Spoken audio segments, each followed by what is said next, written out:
Hi everyone, welcome to Azad Revenge Stories channel. You know that moment when your entire carefully constructed life just implodes. When years of keeping your cards close to your chest, of swallowing your pride, of playing the game, all of it just evaporates because of one stupid mistake. That was me 3 months ago. One unmuted Zoom call, 47 witnesses, and a text notification from my bank that changed everything. I still remember staring at my screen, watching the chat explode with messages, watching people's faces change, some shocked, some confused, some with this look I'll never forget. Like they'd caught me in a lie I didn't even know I was telling. Must be nice, someone typed in the chat. Just 3 words that felt like an accusation. And then my manager's private message popping up. Stay on after the call. We need to talk about this. I felt physically sick, like the floor had dropped out from under me. 5 years at that company, and in 30 seconds, I became someone else. To all of them. Sorry, I should back up. I'm Vive Mel. I'm 39. Until recently, I was a senior creative strategist at Bluestone Media, where I'd worked my ass off since I was 34. Before that is why I had 6.7 million to wire to anyone in the first place. Actually, before I get into this whole mess, if you're new here, please hit subscribe. Also, like this video if you've ever had people make assumptions about you that weren't true. And tell me in the comments where you're watching from, because I'm still trying to figure out if what happened to me is just a toxic Bay Area thing or if it's universal. Okay, so the money. My mom died when I was 8. Cancer. My dad raised me alone and he was complicated, brilliant, but difficult. He was a software engineer back in the late 90s and early 2000s.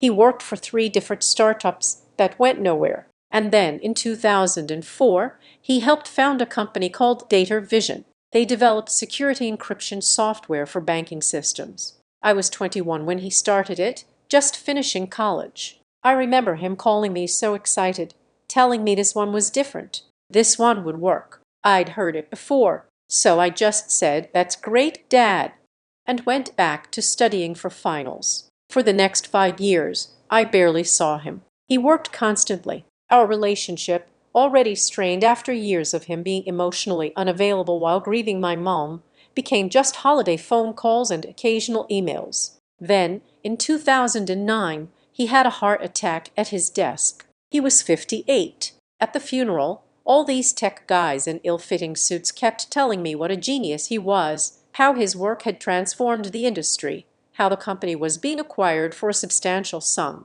I nodded and thanked them while feeling nothing but anger that he'd chosen work over having any real relationship with me. Then his lawyer called. My dad had left me everything: his house, his patents, and his equity in Data Vision. The acquisition went through 3 months later. I was 26 years old and suddenly had 4.2 million in my bank account. I didn't tell a soul, not my roommates, not my boyfriend, nobody, because the money felt tainted, like blood money, the payout for growing up without any real parenting. I did 3 things with that money. I paid off my student loans. I bought a modest condo in cash, and I put the rest in diversified investments. Then I got a regular job and lived like a normal person making $45,000 a year. Why? I don't know. Guilt maybe, or fear that the money would change me, or maybe I was punishing my dad by not enjoying his wealth. Therapy has been illuminating on this topic. For years, I lived frugally. I took jobs based on what interested me, not what paid well. I dated people who had no idea I could buy their apartment building if I wanted to. I watched friends struggle with debt and housing costs during the 2008 recession while sitting on a growing fortune I never touched. By the time I joined Bluestone Media, my investments had grown to nearly 8 million. I still lived in the same condo, still drove a 2012 Honda, still brought lunch from home, still stressed about asking for raises just like everyone else. When people at work complained about money, I nodded sympathetically. When they organized happy hours at dive bars because they were affordable, I went along. When my manager Rowan told me that budget constraints meant my raise would be 2% instead of the 5% I'd earned, I accepted it. The truth is I was playing a role, the role of normal person with normal financial concerns. and I'd been playing it so long it didn't even feel like acting anymore. Then, my condo building announced it was converting to apartments. I had to move. After weeks of looking, I found this incredible property just outside the city. 12 acres with a main house, a smaller guest house, and a barn that had been converted to a stunning workspace. The moment I saw it, something broke open in me. I suddenly saw a different life, a life where I acknowledged my wealth instead of hiding it, where I started the design studio I'd always dreamed of rather than helping build someone else's company, where I created a space that could support other women creatives who needed mentorship and opportunities. The property was $6.5 million with renovation costs and fees. The wire transfer would be $6.7 million. I made an offer. It was accepted. The bank called while I was in a Monday morning all-hands Zoom meeting to confirm the transfer details. I thought I hit mute. I swear I did. I even did the little hand wave you do when you're talking to someone off camera but don't want to interrupt the meeting. But I didn't hit mute. For 2 excruciating minutes, 47 colleagues heard me confirm my name, address, and the amount of $6.7 million to be wired from my account. When I realized the meeting was still going, but the chat was blowing up. Did I just hear that right? $6.7 million. Who was that? It was Spy. Must be nice. How does someone in her position have that kind of money? And there it was, the accusation hidden in the question. How does someone like you have that much money? What did you do to get it? Oh, are you really? Then came Rowan's private message. Stay on after the call. We need to talk about this. When the meeting ended, my screen emptied until only Rowan remained, his face unreadable. So he said, leaning forward, that was unexpected. I didn't know what to say, so I said nothing. Look, Vibe, I'm not sure what's going on, but this raises some concerns. Concerns? I finally managed. About what? Well, for one, you've been with us for 5 years, always accepting the compensation we offered without much negotiation. If you're in a position to make multi-million-dollar purchases, it makes me question whether you've been transparent about your situation. The way he said situation made my skin crawl. My personal finances aren't relevant to my work here, I said, finding my voice. I've never misrepresented anything about my qualifications or my commitment, but you've created a certain impression. He continued, the team sees you as one of them. If they find out you've been not who they thought you were, it affects team dynamics. It affects trust. And that's when I realized what was happening. I wasn't being accused of lying. I was being accused of not playing my proper role, of stepping outside the box they'd put me in. I need to understand where this money came from. Rowan pained.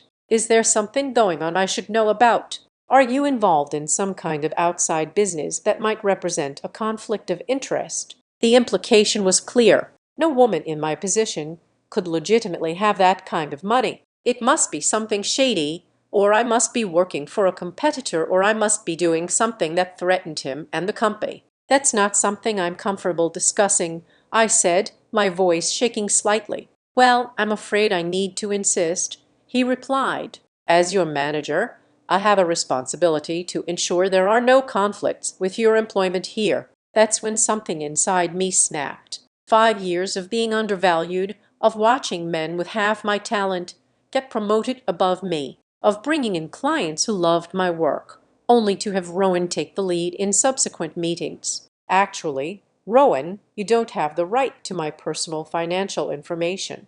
It has nothing to do with my work, and frankly, it's none of your business. His face hardened. I'm going to have to escalate this to HR and Diane, he said, referring to our VP. Your attitude is concerning, and given the circumstances, we may need to reevaluate your role here. Do what you need to do, I said and disconnected. I sat there shaking as message after message poured in from coworkers, some supportive, some obviously fishing for information, some passive-aggressive. Jasmine, who I'd thought was a friend. Hey, girl, didn't know you were secretly loaded. We could have been going to much nicer happy hours. Look, Trey, a junior designer I'd mentored. I don't understand. If you have money, why did you make such a big deal about fighting for my raise last month? And then Derek, the executive creative director who'd passed me over for promotion twice. My office, 3:00 p.m., No excuses. I closed my laptop and sat in silence. Everything had changed. The careful life I'd constructed was falling apart, and I had no idea what would be left when the dust settled. What I didn't realize then was that the destruction of that life would be the best thing that ever happened to me, and that the real story wasn't about the money at all. It was about what happens when a woman finally stops apologizing for her power. But I didn't know any of that yet. All I knew was that I had 2 hours until I had to face Derek and no idea what I was going to say when I did. Part 2. I almost didn't go to that meeting with Derek. I sat in my car in the parking lot for 20 minutes, seriously considering just driving away and never coming back. But something in me, maybe pride, maybe anger, maybe just the stubborn part of me that hates being misunderstood, made me walk through those doors. Derek was waiting in his glass-walled office watching me approach. I could feel eyes following me as I walked across the open floor plan. The whispers, the sudden silences when I got too close. "Close the door," Derek said when I entered. "No hello, no pleasantries." I did. Man sat across from him, saying nothing. Derek leaned back in his chair, studying me like I was a problem to solve. So he finally said, "You've been holding out on us." "I don't know what you mean," I replied, trying to keep my voice steady. He laughed, but there was no humor in it. "Come on, Vive. 6.7 million. That's not exactly chump change. The question is why someone with that kind of capital is working here in this position at this salary." The emphasis on this position made my stomach turn. The implication being, why would someone rich settle for being a senior strategist when they could be what? An executive, a founder. "I like my job," I said simply. "Or at least I did." "See, that's hard to believe," Derek continued. "People like you don't work jobs like this unless they want something specific. Information, contacts. What's your angle?" "People like me," I repeated, feeling heat rise in my face. "People with resources," he clarified. But we both knew what he meant. "I've worked here for 5 years," I said. "I've brought in key clients. I've mentored junior staff. I've pulled all-nighters to meet impossible deadlines you set. If I had an angle, don't you think I would have played it by now?" Derek shrugged. "Maybe this is the long game. Maybe you're gathering intel for a competitor. Maybe you're planning to poach our clients for whatever venture you're obviously funding." That's when it hit me. He was scared. They all were. In their minds, I'd suddenly transformed from harmless employee to potential threat. "My personal finances have nothing to do with my work here," I stated firmly. "I've never been anything but committed to this company." "Then explain the money," Derek demanded. "Because right now, the uncertainty is disruptive. People are talking. Clients might hear. We need to control the narrative. Control the narrative as if my life was just another campaign to manage." "No," I said. Derek blinked. "Excuse me. No, I don't owe you or anyone else an explanation about my personal finances. It has nothing to do with my work performance, which has been exemplary as my reviews show." His face hardened. "That's not how this works, Vibe. When something affects the team, it becomes my business. And right now you're all anyone can talk about." "That sounds like a management problem," I replied. "Not mine." Derek leaned forward. "Let me be clear. We need transparency. If you can't provide that, we'll have to consider whether this is still the right environment for you." "Are you threatening my job because I have money?" I asked, wanting him to hear how absurd it sounded.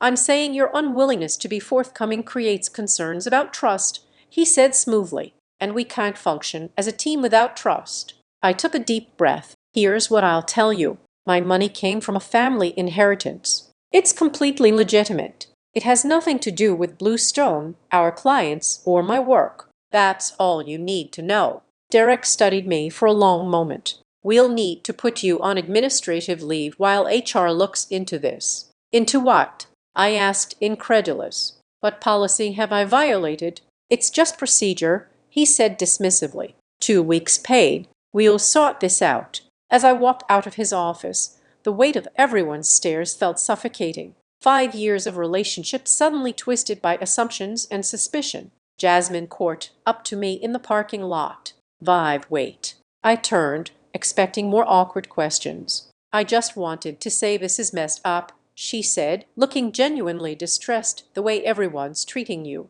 Thanks, I said, not knowing what else to say. But, she hesitated. I don't get it. If you have all this money, why did you live like you know? Like what?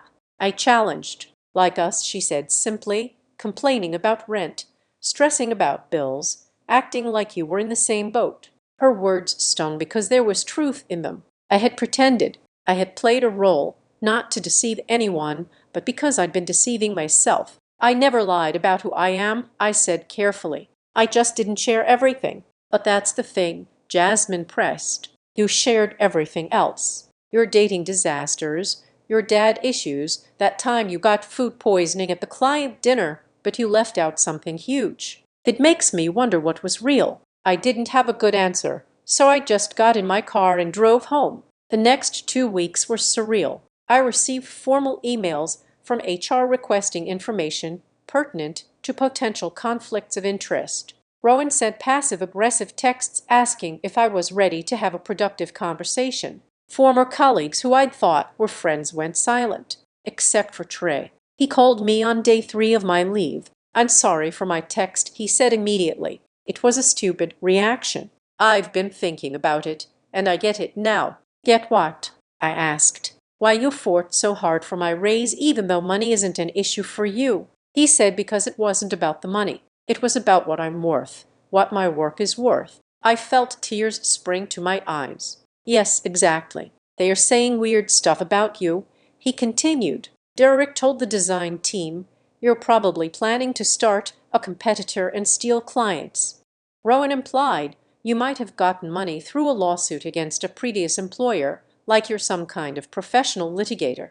I laughed bitterly. Well, I defended you, Trey said. Then Derek pulled me aside and said, I should be careful who I align myself with during this transition. Transition, I repeated. I think they are building a case to let you go, he said quietly. They are scared of you now. After we hung up, I sat in my condo, the one I'd lived in for years, despite being able to afford much more, and really looked at my life. The IKEA furniture, the careful budget spreadsheets on my laptop, the modest wardrobe.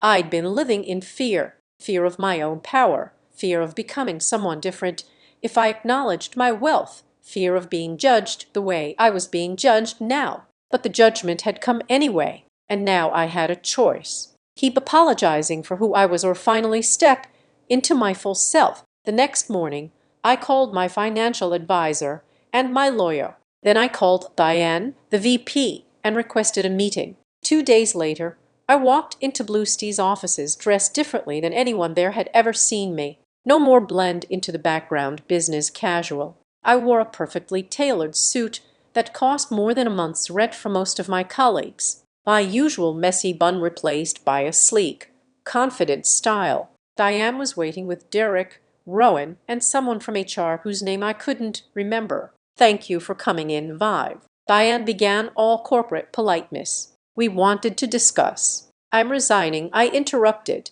Effective immediately, they exchanged glances. We haven't completed our review, the HR person said. There's a process. I'm not interested in your process. I cut in.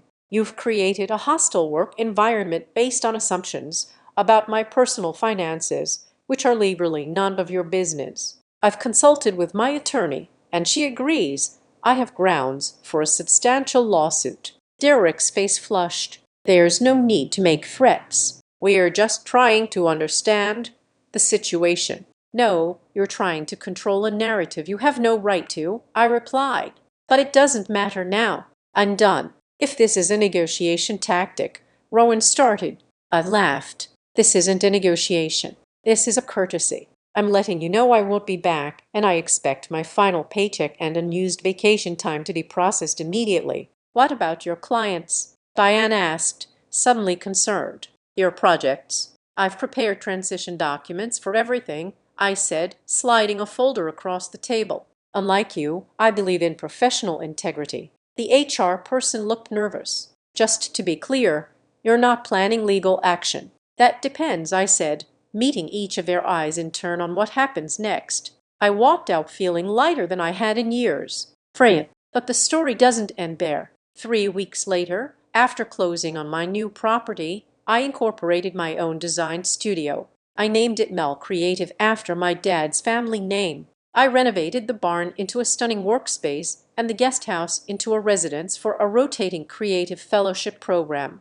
Then I started making calls not to Bluestone's clients I didn't need to steal business, but to talented people I'd met over the years who were undervalued, overlooked, or stuck in toxic environments. People like Trey, who became my first hire. Jasmine texted when she heard. "So this was your plan all along, to poach people?" "No plan," I wrote back. "Just recognizing talent when I see it." 6 months in, Mel Creative was thriving. We were small but mighty, producing work that was already winning industry attention. I paid top market rates and offered equity to early team members. I created the environment I'd always wished existed. Then came the call that felt like Kalma in action. "Vive, it's Diane from Bluestone." My heart raced, but I kept my voice neutral. "What can I do for you, Diane?" "I'm calling about a potential collaboration," she said, sounding strained.